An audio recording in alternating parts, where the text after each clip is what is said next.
o nada, a vida futura, a intuição e a intervenção de Deus nas penas e recompensas. Encontro com Kardec, um momento de estudo da doutrina espírita. Olá, sinta-se bem-vindo ao canal Espírita Fraterno, seu canal de estudo e divulgação espírita.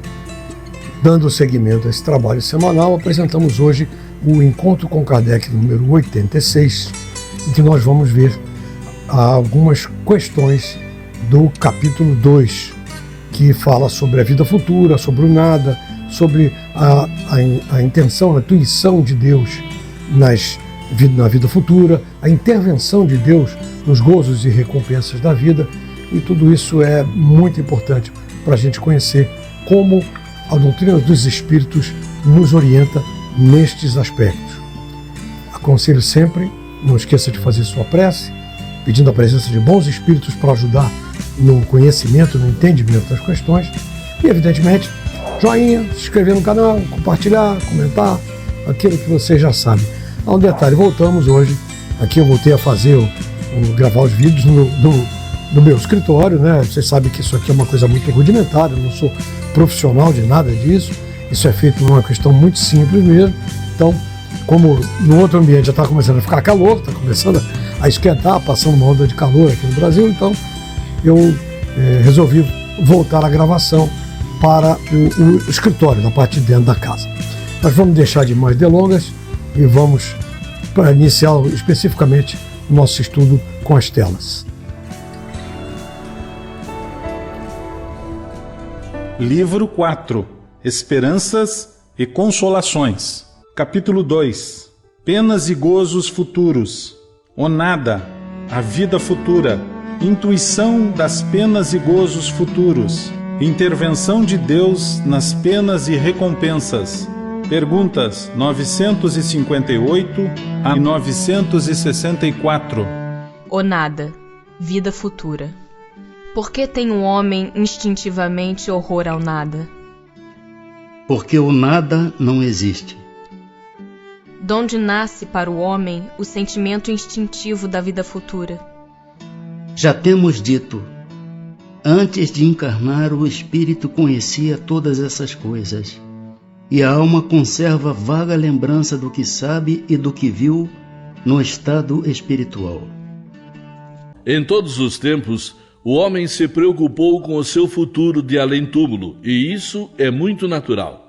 Seja qual for a importância que ele ligue à vida presente, não pode deixar de considerar quanto essa vida é curta e, sobretudo, precária, pois pode ser interrompida a qualquer instante, nunca se achando ele seguro quanto ao dia seguinte. Que será dele após o instante fatal? A questão é grave, pois não se trata de alguns anos apenas, mas da eternidade. Aquele que deve passar longos anos num país estrangeiro se preocupa com a situação em que lá se achará. Como então não haveríamos de nos preocupar com a que teremos ao deixar este mundo, uma vez que é para sempre? A ideia do nada tem qualquer coisa que repugna à razão. Por mais despreocupado que seja o homem nesta vida, chegado o momento supremo, pergunta a si mesmo o que vai ser dele e involuntariamente espera. Crer em Deus sem admitir a vida futura seria um contrassenso. O sentimento de uma existência melhor reside no foro íntimo de todos os homens e não é possível que Deus o tenha posto ali em vão. A vida futura implica a conservação da nossa individualidade após a morte. Com efeito, de que nos adiantaria sobreviver ao corpo, se a nossa essência moral devesse perder-se no oceano do infinito? As consequências para nós seriam as mesmas dos que defendem o nada. Todos nós tememos intimamente o que vai acontecer depois da morte. Isso é muito natural, isso é gravado na gente. Assim, é um comportamento normal. Aí você tem aqueles que têm fé na vida posterior, têm fé de um desenvolvimento moral depois da morte, né? Quer dizer, numa vida espiritual. E tem aqueles que não acreditam em nada, que simplesmente não acreditam que existe nada depois. Muito bem. Mas tem aqueles que acreditam em alguma coisa, mas não sabem o que é, não têm uma opinião formada, porque não se formaram, não estudaram, não se dedicaram, ou simplesmente porque não querem ter nenhum conhecimento, nenhum envolvimento com esse tipo de coisa, né? Acham que até que é uma coisa ruim, coisas do tipo assim, né?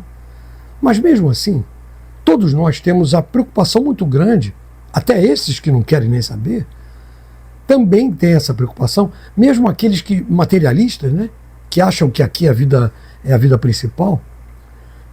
Assim, então uma pessoa que não acredita numa vida futura, que acha que tudo se resume aqui durante 60, 70, 90 anos, não sei lá quanto tempo for, mesmo assim acaba por ter algum sentimento íntimo sobre o espírito. Porque isso vem gravado na nossa consciência, porque nós viemos de lá.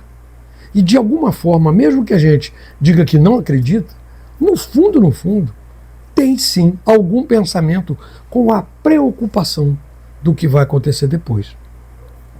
A única certeza que nós temos aqui na Terra é a de que esse nosso corpo um dia vai morrer. Mas nós não temos a menor ideia de como e quando.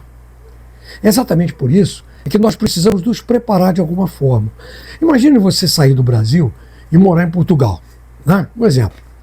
Antes de sair, você não vai querer conhecer onde vai estar, não vai se preocupar onde vai morar, como vai viver, se vai trabalhar, se vai sobreviver, como vai poder ver novamente os parentes aqui. Isso é natural. Vai se preparar para um novo local onde vai ficar. Então por que as pessoas não se preocupam como vão ficar na vida espiritual depois que morrer aqui? Entende? No mínimo, a gente deve tentar se preparar para isso. Como diz o texto também, uma outra coisa, crer em Deus sem acreditar na vida futura é um contrassenso. Está muito claro lá. Aliás, eu tenho dito isso muito, mas muito mesmo, em diversos estudos aqui, exatamente dessa forma. Como é que uma pessoa pode ter fé em Deus, ter fé na vida eterna e ter tanto pavor de sair dessa vida aqui na Terra e não dar valor à vida espiritual? E achar que a vida espiritual é uma coisa ruim, complicada, difícil? Então, isso é um contrassenso. Concorda? Se a gente acredita em Deus, é óbvio que acredita que saindo daqui dessa vida, nós vamos para uma vida melhor. Isso é fato. Agora, esse melhor também tem um detalhe. É resultado direto das nossas ações. Essas ações que nós tivemos aqui enquanto estamos na Terra. A gente sai daqui e não vai virar anjo depois da morte. A gente vai continuar sendo a mesma pessoa. Isso nós já cansamos de falar aqui, né? Vamos seguir?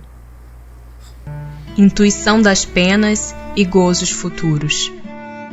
Donde se origina a crença com que deparamos entre todos os povos na existência de penas e recompensas por vindouras? É sempre a mesma coisa. Pressentimento da realidade trazida ao homem pelo espírito nele encarnado. Porque sabei o bem, não é em vão que uma voz interior vos fala. O vosso erro consiste em não lhe prestardes bastante atenção. Melhores vos tornarias, se nisso pensasses muito e muitas vezes. Qual o sentimento que domina a maioria dos homens no momento da morte? A dúvida, o temor ou a esperança?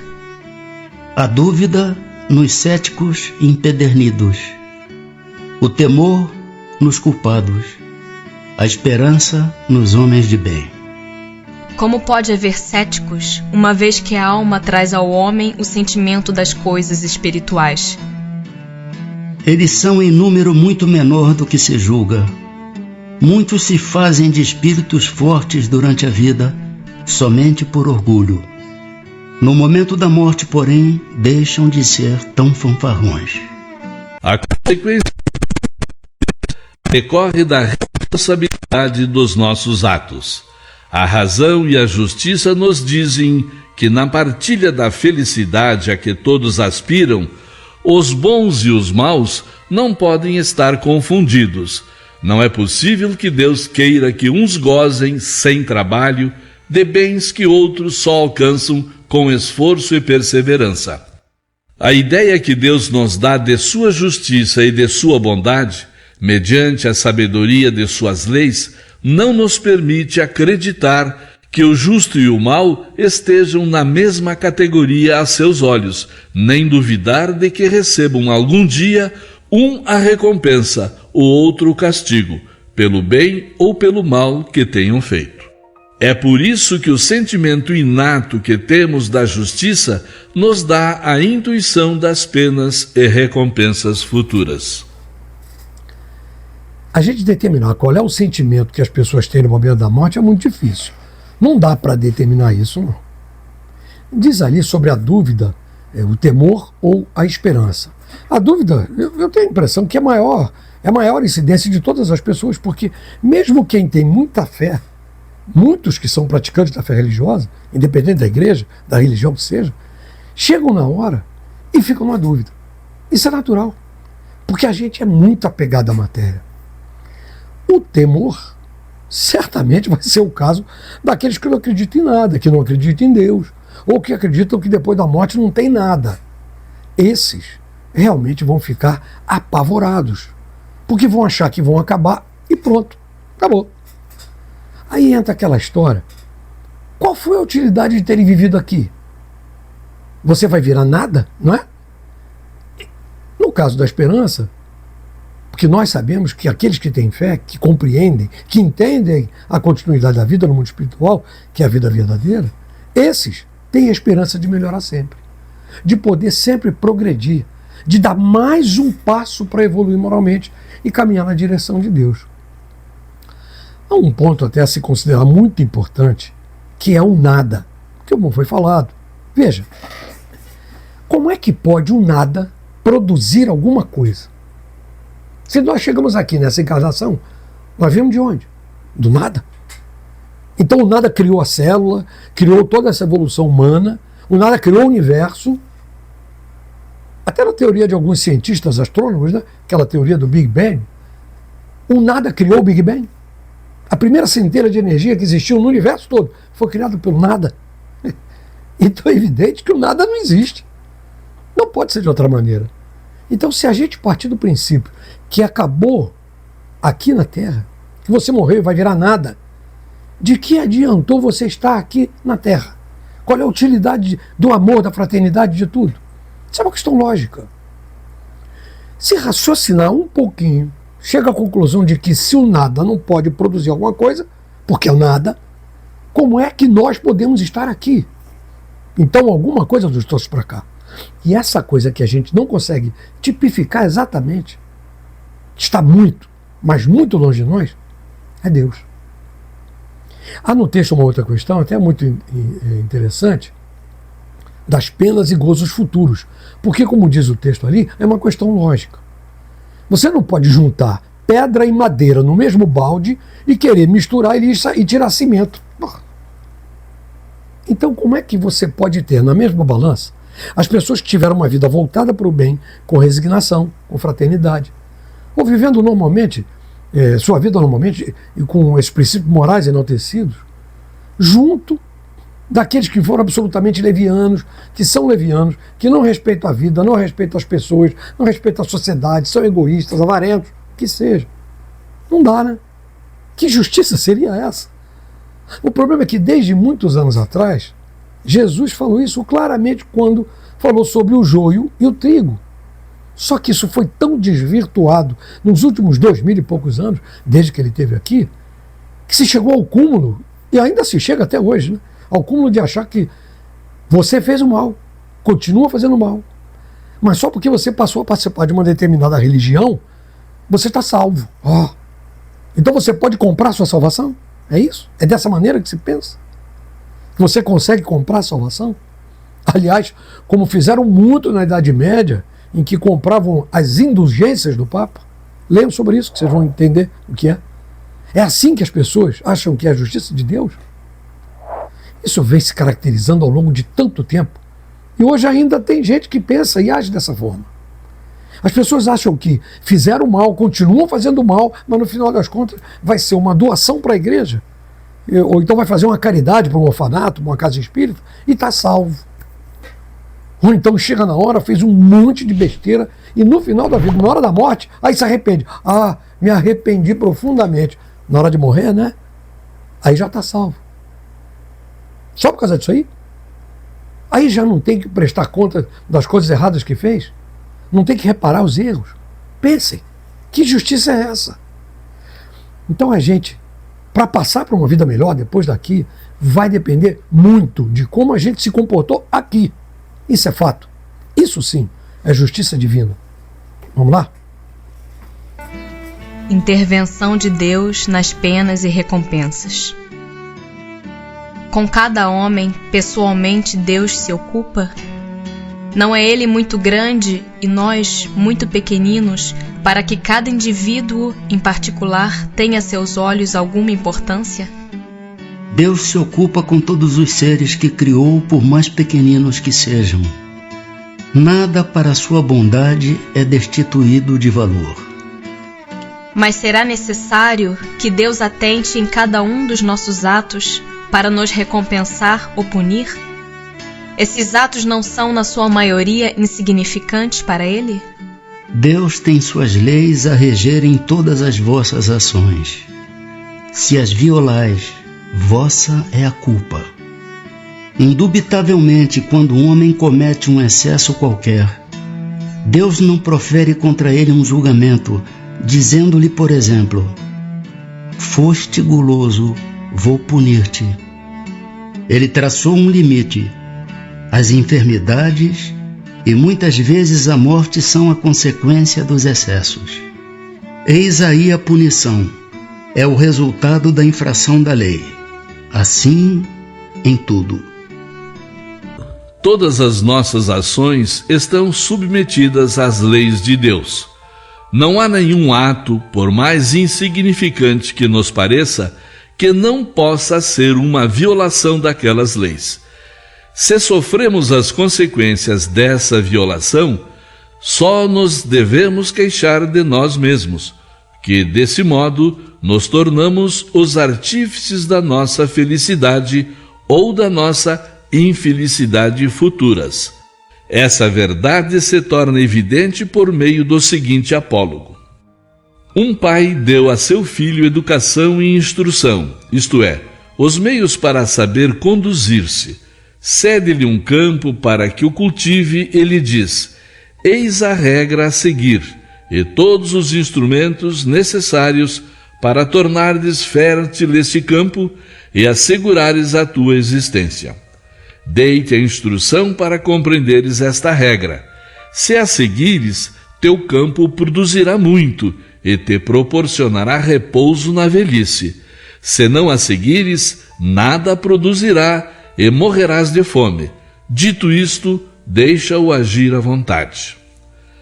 Não é verdade que esse campo produzirá na razão dos cuidados que forem dispensados à sua cultura, e que toda negligência redundará em prejuízo da colheita?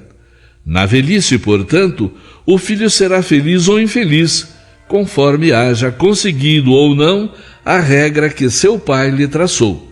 Deus é ainda mais previdente, pois nos adverte a cada instante se estamos procedendo bem ou mal. Envia-nos os Espíritos para nos inspirarem, mas não os escutamos. Há mais essa diferença. Ao conceder ao homem novas existências, Deus sempre lhe faculta recursos para reparar os erros do passado, enquanto o filho de quem falamos, se empregou mal o seu tempo, não mais disporá de nenhum recurso. O texto fala sobre a dúvida se Deus consegue atentar para cada detalhe da nossa vida, né? Como é que Deus consegue saber de cada detalhe de 8 bilhões de pessoas, fora os desencarnados? Isso só aqui na psicosfera da Terra, né? Saber como cada uma delas age a sua vida, o seu íntimo, as suas coisas, né? Primeiro ponto. A existência de Deus é magnânima e a sua essência, para nós, é inalcançável. Inalcançável mesmo. chegar a esse ponto de Deus só no nível de Jesus para cima. Só os espíritos extremamente puros, totalmente elevados, é que conseguem ver a Deus. Mas nunca ser Deus. Então esse entendimento é uma coisa que está absolutamente fora do nosso alcance. Pois é, assim é Deus. Algo tão sublime, tão superior a tudo no universo, que não tem definição que possa ser usada. Então veja, Deus, sim, consegue atingir todos os caminhos do universo e que, repito, a gente desconhece como. Assim como no nosso corpo a gente consegue perceber se um momento que está com fome, um momento que está com sede, um momento que a unha do lado esquerdo da mão doeu, ou de um determinado músculo que deu uma dorzinha, que deu um desconforto, você percebe no seu corpo inteiro automaticamente. Da mesma forma, evidentemente, guardando as devidas proporções, claro, Deus tem conhecimento de tudo. Tudo. Então Deus sabe o que fazemos e sabe quando erramos e quando acertamos. As penas e recompensas são estabelecidas por nós mesmos. Se as coisas acontecem, se existem penas, se existem recompensas, é em função da nossa própria atitude. Nós é que fazemos, a causa é nossa, a culpa é nossa. Porque se comemos demais, passamos mal. Aí o estômago passa mal e você sabe que está passando mal. Então a culpa é de quem? Do estômago. Por que você está passando mal? A culpa é do estômago? Não, a culpa é sua. Porque você comeu demais. Ou você comeu uma coisa que não devia, passou mal. Ou você bebeu demais, passou mal, está de ressaca, ou indigestão. E a culpa é de quem? De Deus? Ou a culpa é sua, que não teve o comedimento para ingerir o álcool, ou para comer em excesso, o que seja, e acabou passando mal? De quem é a culpa? Da mesma forma, o seu comportamento, nosso, nessa vida vai denotar a nossa vida posterior, depois da morte do corpo físico, na vida espiritual. Se você agiu totalmente correto, o que é muito difícil, né? Senão a gente não estaria aqui nesse planeta. Mas se nós agimos bem, vamos continuar evoluindo até outros lugares, com mais tranquilidade, com muito mais facilidade no caminho da evolução. Se você erra constantemente, ou se errou de alguma maneira, de alguma forma vai ter que resgatar, mesmo que se arrependa muito. Se arrependeu? Beleza, bacana. Vai ter que reparar aquele mal que você fez da mesma forma. Então, essa recompensa ou esta pena é responsabilidade totalmente nossa, de cada um de nós. Ele nos dá a oportunidade de fazer escolhas e seguir o caminho que entendemos que será melhor. Mas aí a gente erra, escolhe o caminho errado e mesmo assim ele nos ajuda, enviando bons espíritos para tentar nos orientar, para retomarmos o caminho correto. Isso é o caso dos anjos de guarda, né? Estão sempre ali tentando nos ajudar. E também nos envia espíritos elevados que encarnam para nos mostrar, através do exemplo, o caminho correto. É o caso de tantos, como Chico Xavier, Gandhi e até o maior de todos, que foi Jesus. E ainda assim, nós fizemos e fazemos questão de não ouvir os conselhos. Preferimos dar ouvido aos apelos dos prazeres materiais, porque, é claro, é muito mais cômodo, né? Mas isso pode até ser nessa vida. Cômodo. Mas e depois? Como vai ficar? Não se pode botar a culpa em erros, ou no acaso, ou no azar, ou na sorte, dos erros que nós cometemos. Deus não castiga ninguém. É preciso acabar de vez com esse conceito opressor, né? Que muitos manipuladores usaram por vários séculos em seus próprios benefícios, colocando medo nas pessoas, para que eles fossem soberanos. Ou então certos pais e mães que colocam medo nas crianças, né? Como Deus vai te castigar. Ninguém tem que ser temente a Deus. Se tivéssemos que ter medo de Deus, ele não seria infinitamente justo e bom, portanto, não seria Deus. Nós temos que ter a responsabilidade e a sinceridade para reconhecer quando nós erramos. E a partir daí, tentarmos de alguma forma nos redimir e reparar esse erro. E para de colocar a culpa em Deus. Vamos parar com essa coisa de dizer, Deus quis assim. Não, nós quisemos assim. Isso é que tem que ser levado a sério. Muito bem, meus amigos, chegamos aqui ao final de mais um encontro com Kardec número 86. Eu espero que tenha sido útil para todos, né, que estão nos assistindo, e espero também contar com vocês na próxima semana, no encontro 87. Não esqueça sua prece final, agradecendo a bons espíritos, agradecendo a Deus. E não se esqueça também do joinha, se inscrever, compartilhar, comentar. E estaremos aqui de novo na próxima semana. Muito agradecido. Fiquem na paz.